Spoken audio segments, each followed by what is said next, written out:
Всем привет! И сегодня поговорим на интересную предновогоднюю тему уходящие тренды и будущие тренды в следующем году. Вы же хорошо себя вели?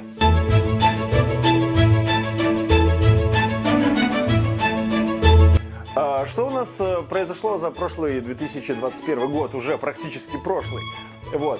У нас упрощаются и становятся лучшие инструменты разработки, куда же без них. Мы как разработчики без инструментов, где мы бы были? В каменном веке писали бы на своем ассемблере, ничего бы интересного не произошло. Вот. Они стали лучше, мы похоронили Zeppelin, мы уничтожили все, что было связано с JavaScript. Добро пожаловать в эпоху TypeScript и всего типизированного. Типизировано все, начиная от фигмы, заканчивая всякими штуками для кода и, для инфраструктуры как код. Так что типизация шагает везде, и инструменты становятся лучше. В фигме появились классные штуки для создания схем. Добро пожаловать в век похорон всяких карт памяти и прочих инструментов. Мы перестали пользоваться как айтишники, я надеюсь. Если вы не перестали, переставайте. Confluence.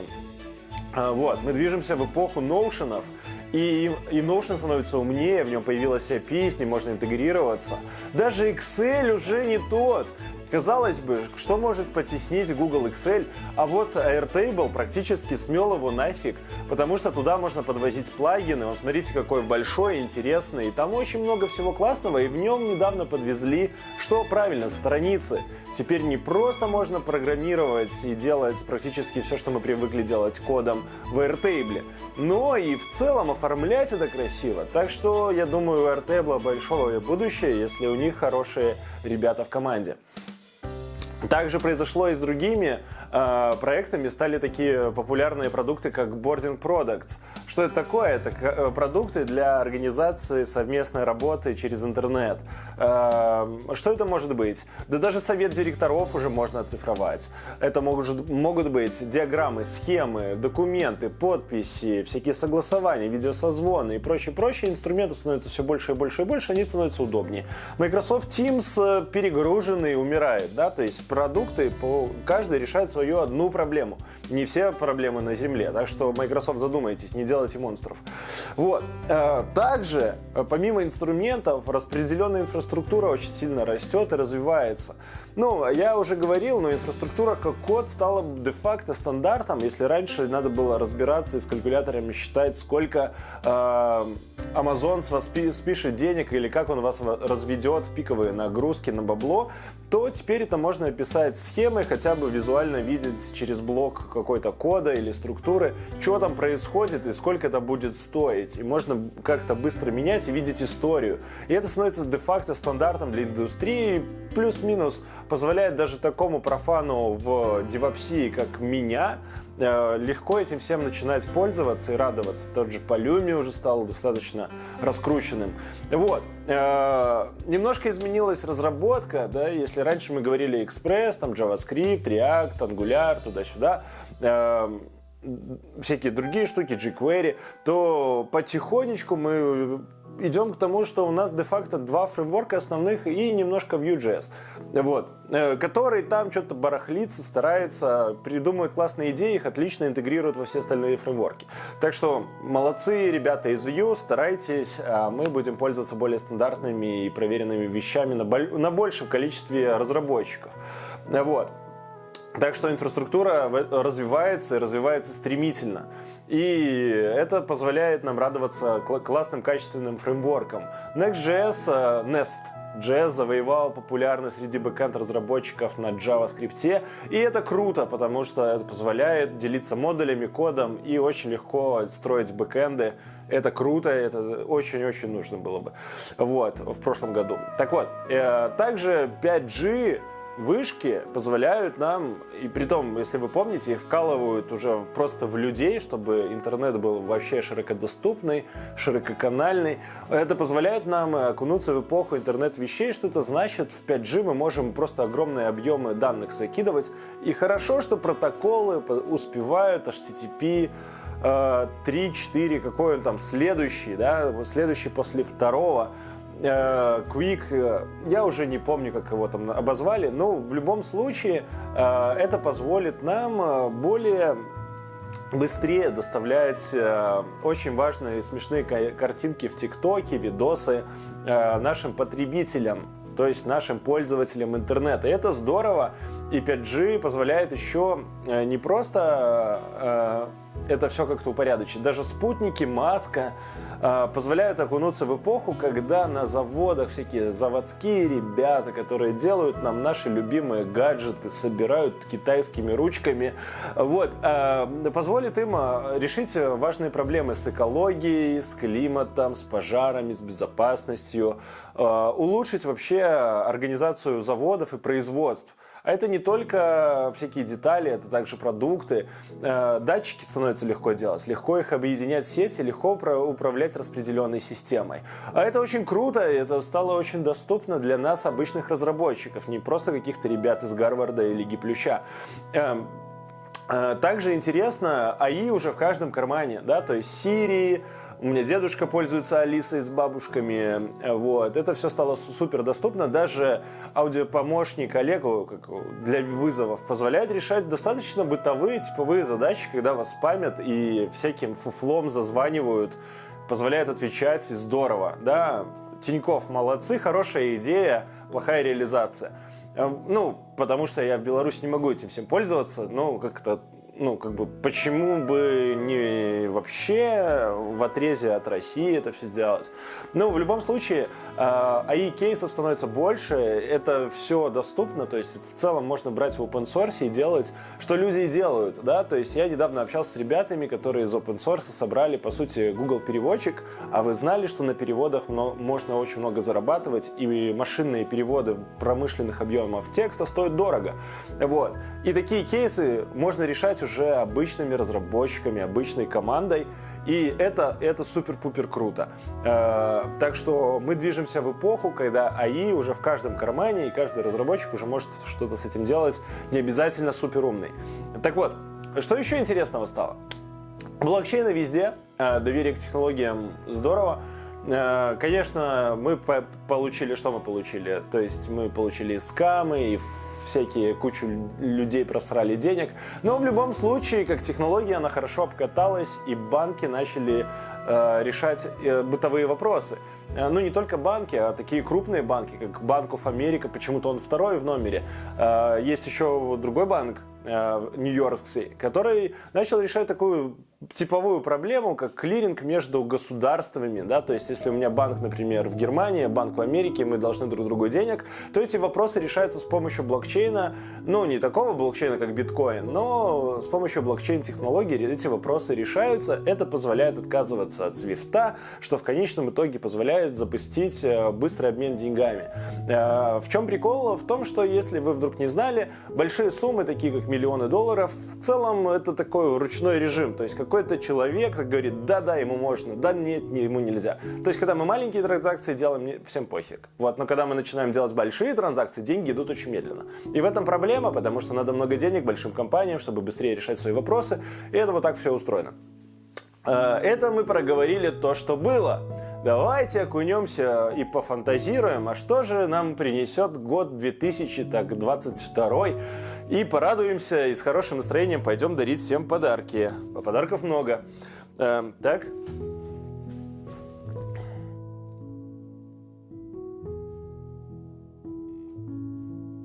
Ну что, а теперь к трендам. Давайте быстренько поговорим и побежим дарить подарки.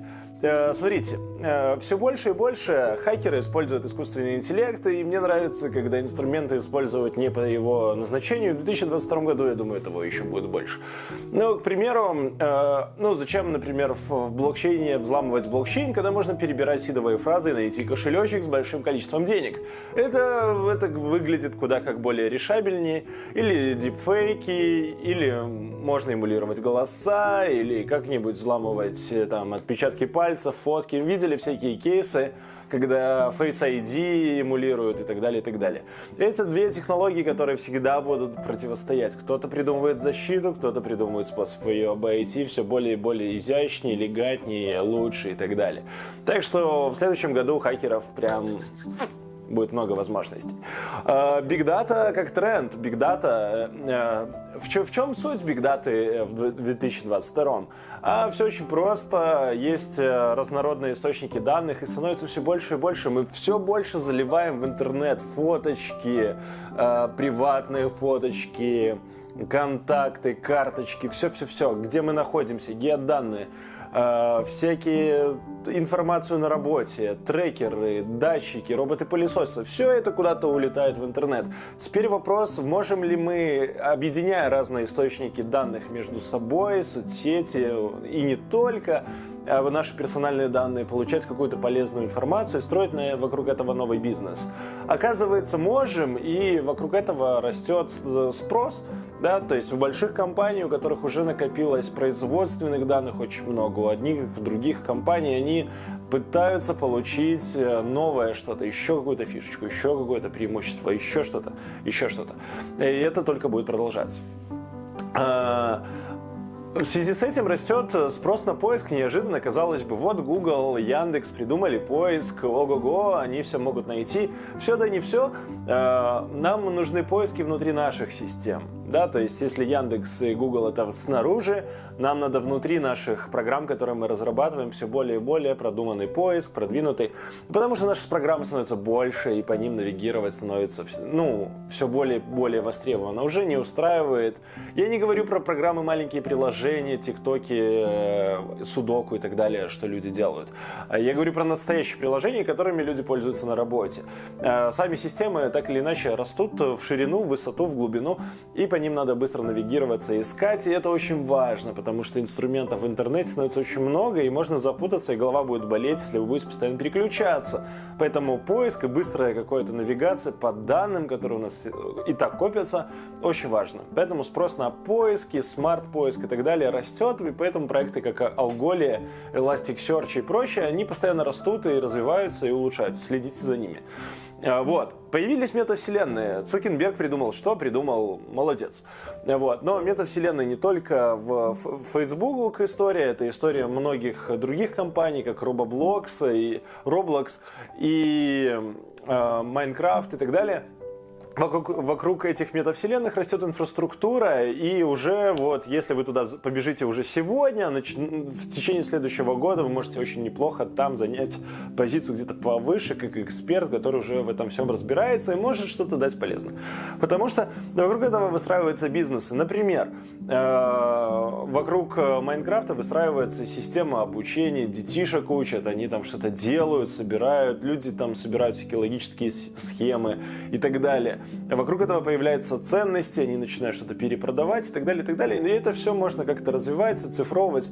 Грубо говоря, то, что вполне валидно в городе, вы можете перенести в метавселенную, доработать свой плагин-модуль и как-то его монетизировать и заработать свою маленькую комиссию, продавая какие-то цифровые активы, которые в целом ничего не стоят, и их легко производить. Вот. Плюс это маркетинговый инструмент. Это хороший маркетинговый инструмент проводить какие-то шоу. То есть, если вы вдруг когда-либо думали, окей, там, звезды, Бузова и так далее, пускай мета-Бузова в метавселенной делает шоу, будьте этой Бузовой. Плюс голосовая колонка, помощник голосовой Олег, и вы уже можете устроить неплохую вечеринку. Что у нас дальше? Удаленная медицина. Так как у нас тут коронавирус, между прочим, был весь 2021 год, и в 2022, возможно, будет новый штамп, и так будет каждый год, как с гриппом, да? Поэтому, скорее всего, медицина станет более умной и удаленной. Во-первых, есть всякие смарт-часы, всякие другие часы, которые позволяют обслуживать клиентов. Плюс врачи, они плохо масштабируются. Да, они идут в университет, учатся 6 лет, туда-сюда, нарабатывают практику. Но в целом, если какие-то классные врачи работают в центре города, то в областях все еще на них очень, местные врачи не могут дать ту же самую самую квалификацию, поэтому для масштабирования врачей и оказания большему количеству людей качественных услуг, вот, дистанционная медицина и так далее, с помощью трекеров, датчиков, эти все системы будут развиваться и расти. Делайте эти системы, внедряйтесь в них. Нам нужны наши агенты в каждых развивающихся доменах. Так что вот удаленная медицина, основанная на датчиках, это как я сейчас тебя полечу, потому что у тебя пульс в среднем за период.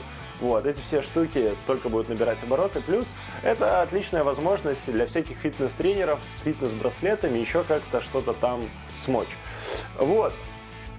Тренд на гибридную работу. Что такое гибридная работа? Помните, 2021 год, удаленная работа, 2020 год, пандемия, изоляция. Вот, теперь гибридная работа. Гибридная работа – это когда мы где-то находимся в офисе, в какой-то локации, где-то собираемся какими-то группами и работаем.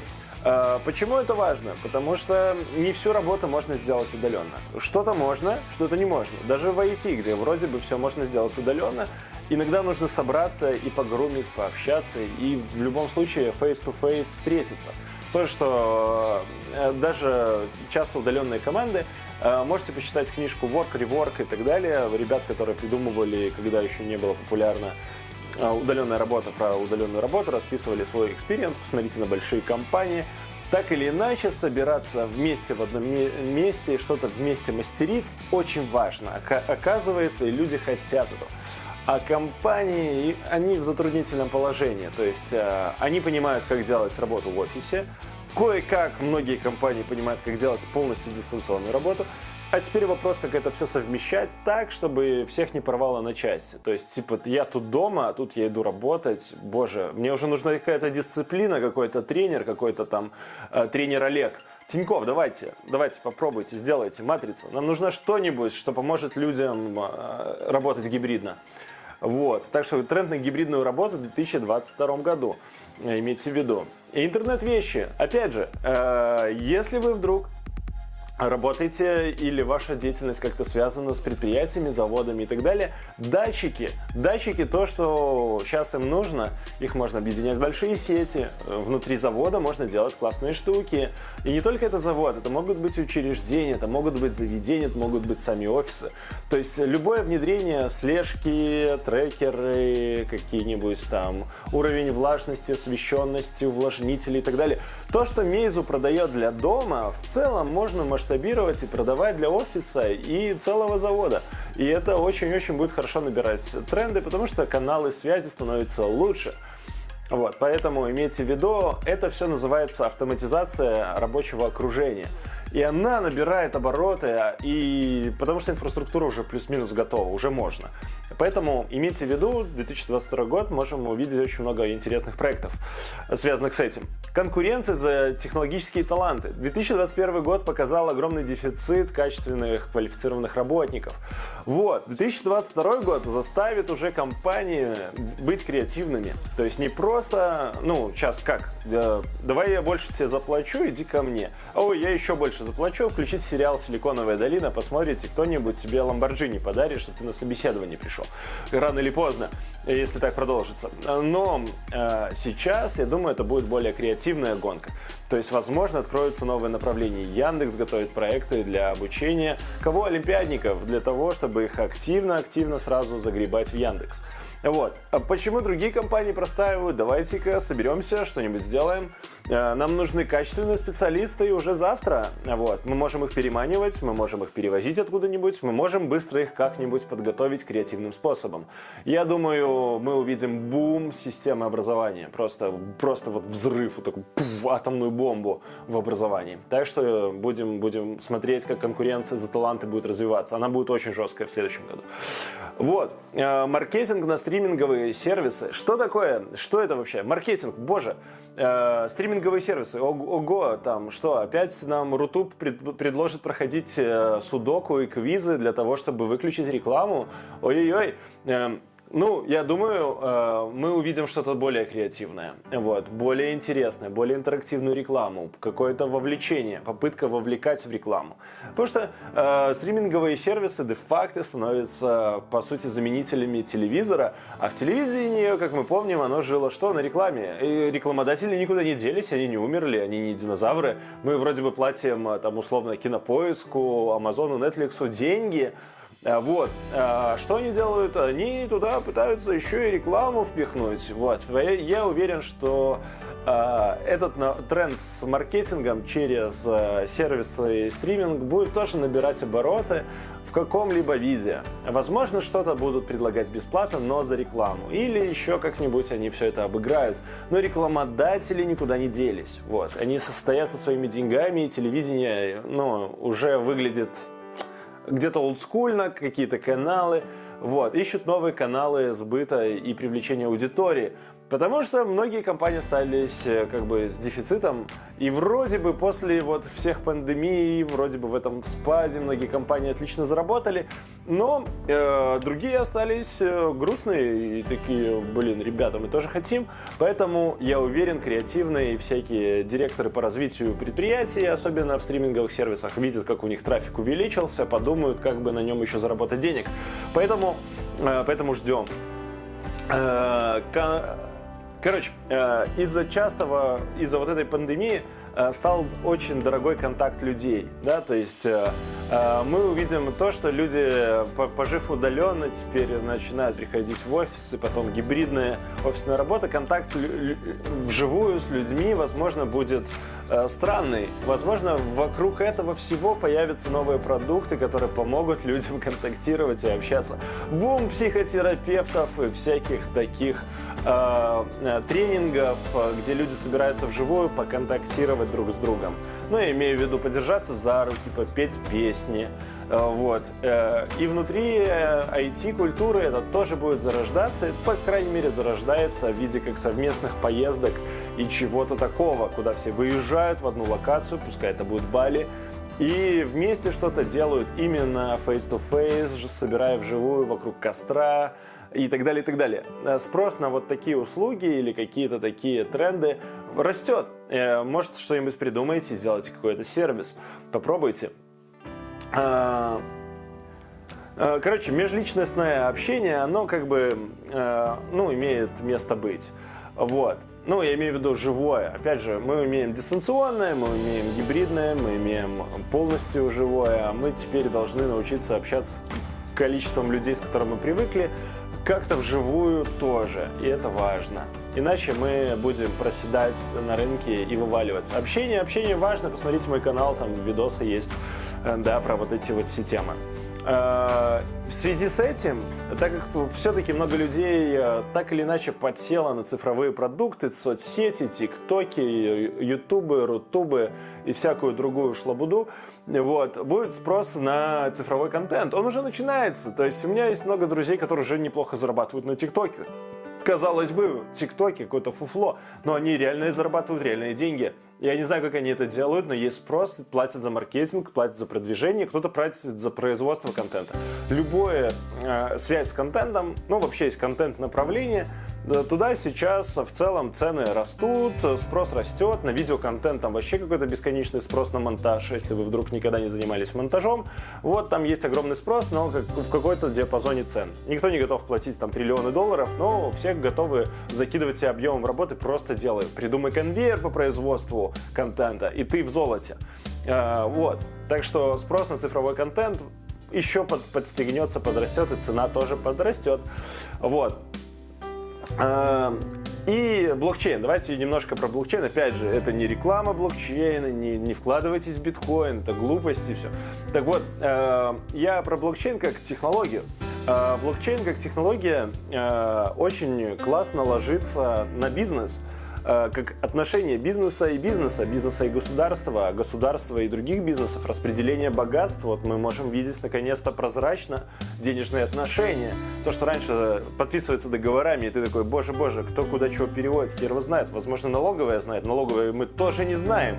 Вот, никто не знает, куда идут какие деньги. Вот, блокчейн в целом может решить этот вопрос. Возможно, мы увидим какие-то подвижки со стороны государства в этом направлении для того, чтобы обелить бизнес. Ну, я не против иметь абсолютно белый бизнес, потому что я знаю, чем заканчивается, когда это все работает в серую, какие системы люди используют для того, чтобы отследить фиктивные компании и людей, которые занимаются налоговыми оптимизациями. Я, по крайней мере, делал такие программы, знаю, как это все работает. Ну, и я считаю, что сейчас даже в серую лучше не работать, не работайте. Вот, подсказываю.